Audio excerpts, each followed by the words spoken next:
You mentioned signature sound, and you've kind of developed that over the last few years. How do you craft your own signature sound? Do you have like a set number of samples that you draw for? Do you have like a template project? How does it work for you? Yeah, I would say both of those things usually.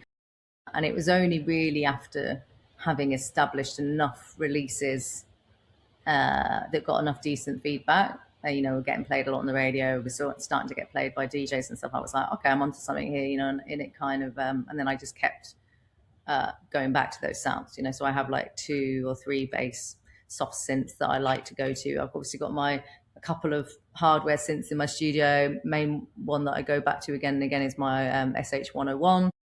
Just really good for making like wobbly sounds. I very, very rarely make a whole bass line on the 101, but I will kind of just like play around for a bit and then be able to chop sections out. Or sometimes it's great for making like transitional wobble kind of sounds as well.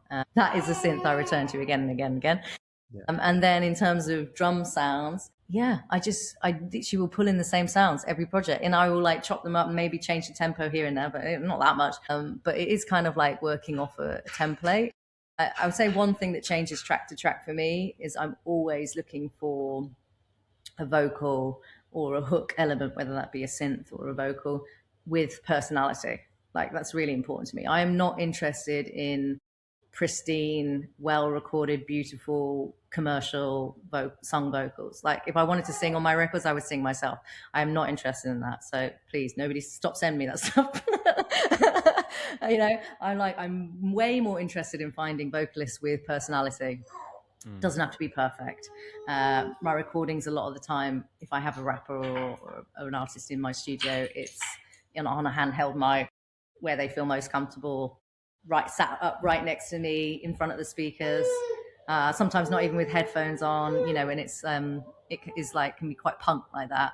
But equally, I think one thing that I've managed to achieve over a lot of my 1 second. There we go. Baby just wants to be on the podcast. Here she is, gate crashing. I said, one thing that I've managed to achieve, I think, over my many records is capturing personalities. That's always been important to me. Like my stuff with Nova, who I work with again and again and again. Sakana as well. She was fantastic. Well, yeah. I mean, one of my questions at the beginning was, how do you manage it all? And I think this is it, isn't it? You just crack on with it. Yeah, I mean, you just have to. Like people have asked me that question a lot recently. It's like, how do you find the balance? It's like, well, you don't. You just manage to work around it somehow, and you just. I guess one thing after parenthood, my priorities were so much clearer.